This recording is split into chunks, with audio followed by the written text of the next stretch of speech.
Okay, so what I'm doing over here is I'm curing a salmon, which is Gravlax. So what you do to the salmon, you clean it, debone it, and then you make a mix of salt with sugar. So the portion is, if you're gonna do, let's say 1 pound of salt, you're gonna use half pound of sugar. Okay. The traditional Gravlax calls for dill, which I did it on this time, and then you let it cure for between 3 or 4 days. It all depends on the fat of the salmon. Okay. The one that I did for you guys today, it was cured for 4 days. It has a lot more fat than the other one, so therefore the curing process is gonna take longer. Okay. So as you can see it over there, I'm curing it. Then once you put all the salt, you have to put some pressure on it. Okay. As you can see, I put some lines over there. That's where you see all these holes. And then over here, what I'm doing is I'm just cleaning the salt from it. Obviously, all the salt that you're gonna get from there, you're gonna cut it. You're gonna use it. Okay. This technique is very old. This is the technique that the fishermen used to use whenever they came with this product and they didn't sell everything. They had to find a way to preserve it. So they used to bury it in the sand on the beaches. So that's where they discovered this Gravlax. Okay. Kind of wash it a little bit, the excess of any salt that might remain on it with some tequila. Yeah, whoever works in kitchens, we have been taught that whenever you do alcohol, you should flame it. I'm a little disagree. I kind of like it strong because then by the time you are gonna taste it, it has been already enough time for the alcohol to disappear. So in some preparations I do burn the alcohol, but in this case I don't burn it. Okay. So then the last thing is you're just gonna slice it very thin, and that was the dish that I did after. Okay. So so that was the old part, and the new part. It's a fusion of this amazing herb that I found, Papalo. Okay. So what happened with Papalo? I used to eat Papalo. It's very normal to eat it, but once you don't eat it for some period of time, it's kinda, it doesn't give you pleasure. It makes you bored, and I was sad that when as a growing, I used to eat semitas all the time, and when I went back to Mexico, I tried to eat it, and then I wasn't happy. It was no pleasure anymore. So then, so when I was in this Mexican place, I challenged myself to use it on the specials, but then the same problem kept appearing. The customers complain about the reaction of the Papalo. So I had to find a way, and I started playing around until I came up with this really good idea. And this idea, this is obviously for kitchen. I infuse oil with Papalo, and then what I did is the oil, I infused it with the avocado. So I'm using avocado puree, okay? But this technique is also good for mixologists, whoever wants to play with drinks. This is a very good way to infuse teas, infuse flavors, okay? So what I did over here is I seal it in an amazing jar. Obviously for this batch, I use a bigger jar. This is just an example for you guys. If you can open it, you can taste it. So for me, the heat, I don't see the heat as an element in cooking. For me, heat, it's another ingredient. The same way you apply salt to any recipe, the same way I apply the right heat. I started playing with olive oil because I had the idea of, if I'm gonna make an infusion, I should get the spiciest oil in the market, okay? But those oils are rich in flavor, so therefore the result is not what you want.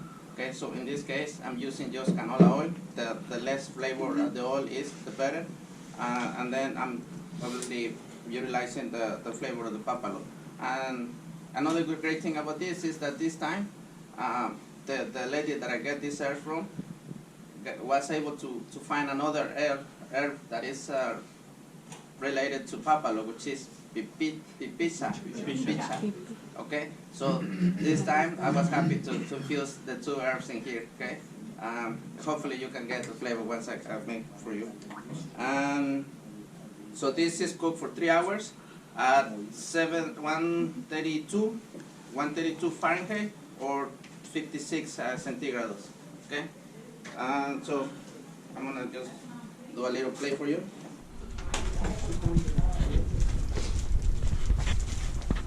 So the salmon, obviously I save a little piece for us. This is what it looks like. So as you can see, the salt made a little layer which is very firm, but on the inside it's still soft. And obviously you're gonna get this saltiness from it. Okay. So the way I like to do it is I like to put a little bit of puree.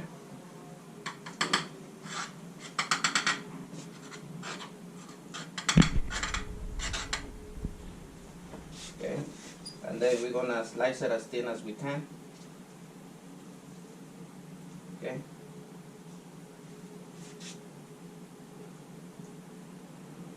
It takes time. If you're gonna do it the first time, you're gonna end up having very thick pieces. It's fine, but try to just play with it until you get it thick, very thin slices. Okay, and for me, I always wanted to do very perfect tiny slices, but then I found out that it looks more rustic when you don't have perfect thin slices. So don't be afraid of doing it just the way it comes out. Okay. So this is very thin piece. Obviously it's not perfect, but in the plate it's gonna look great. Okay.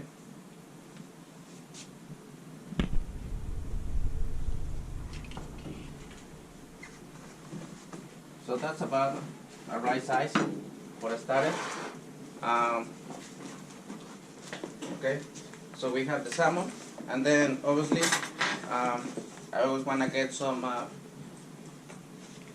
vinegar to the dish. So in this time I did some pickled onions. Okay. And then to give a little freshness to the dish, I did some radishes.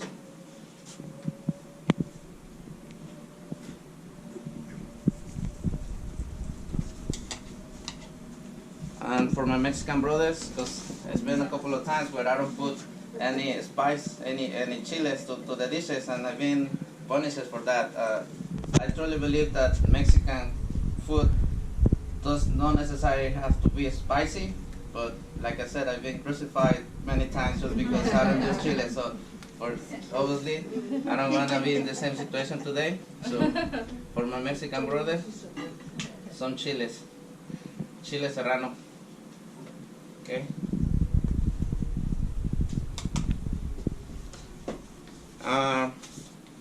So I always want to bring my heritage with me. I'm very proud to say that I'm from this little state. Probably it's the smallest state in Mexico, which is Tlaxcala.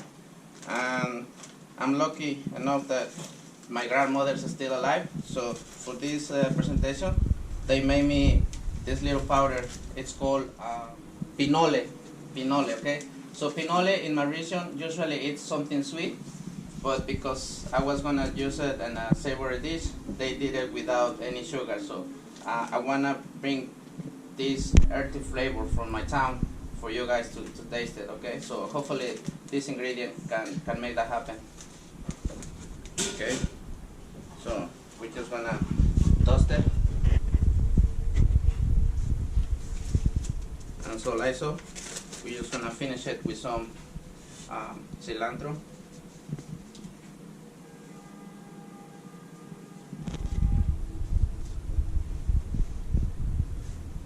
And obviously we're missing one of the main ingredients, which is the tortilla, right? Mm-hmm. So for the tortilla, I did some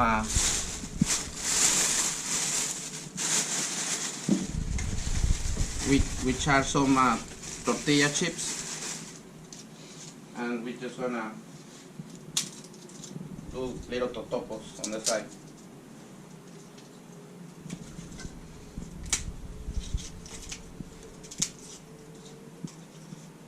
Okay, and obviously to celebrate the Papalo, I'm gonna do it on the side so people can still help themselves, just in case they didn't get enough. Okay, so, and this is the result. Okay, hopefully you like it. Thank you so much.